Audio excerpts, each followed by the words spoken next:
ரோட்டுக்கடை போண்டா செய்யறதுக்கு என்னென்னு சொல்லிட்டு பார்க்கலாம். வெங்காயம், பச்சை மிளகாய், இஞ்சி பூண்டு, கோஸு, உப்பு, கரம் மசாலா, பெருங்காயத்தூள், மிளகாத்தூள், கடலை மாவு, ரவை, கருவேப்பிலை, கொத்தமல்லி, மைதா மாவு. கேபேஜ் போட்டுக்கலாம். வெங்காயம், பச்சை மிளகாய், இஞ்சி பூண்டு போட்டுக்கலாம். கருவேப்பிலை, கொத்தமல்லி போட்டுக்கலாம்.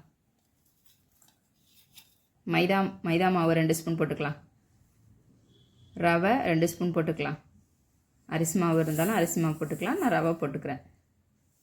கடலை மாவு 3 ஸ்பூன் போட்டுக்கலாம். மிளகாத்தூள், கரம் மசாலா, பெருங்காயம், உப்பு போட்டுக்கலாம். மிக்ஸ் பண்ணிக்கலாம். கொஞ்சம் கொஞ்சமாக தண்ணி விட்டு தண்ணி தெளித்து பிசைஞ்சிக்கலாம். பிசைஞ்சு வச்சு குட்டி குட்டியாக ரவுண்ட் பண்ணி வச்சுக்கலாம்.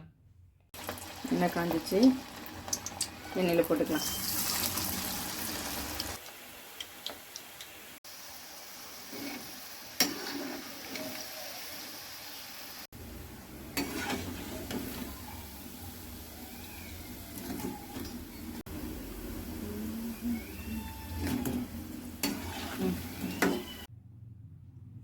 போண்டாவும் கொஞ்சம் போட்டிருக்கேன், பகோடாவும் கொஞ்சம் போட்டிருக்கேன்.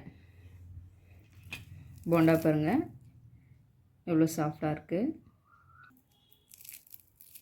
பகோடா நல்லா மொறுமொறுன்னு இருக்குது. நீங்களும் செஞ்சு பாருங்கள். பிடிச்சிருந்தா சப்ஸ்கிரைப் பண்ணுங்கள், லைக் பண்ணுங்கள். எங்கள் அம்மா சுட்டா போண்டா பார்த்தீங்களா எவ்வளோ சாஃப்டாக இருக்குது.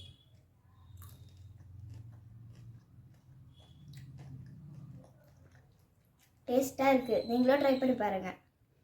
பக்கோடா செஞ்சுருக்காங்க பார்த்தீங்களா.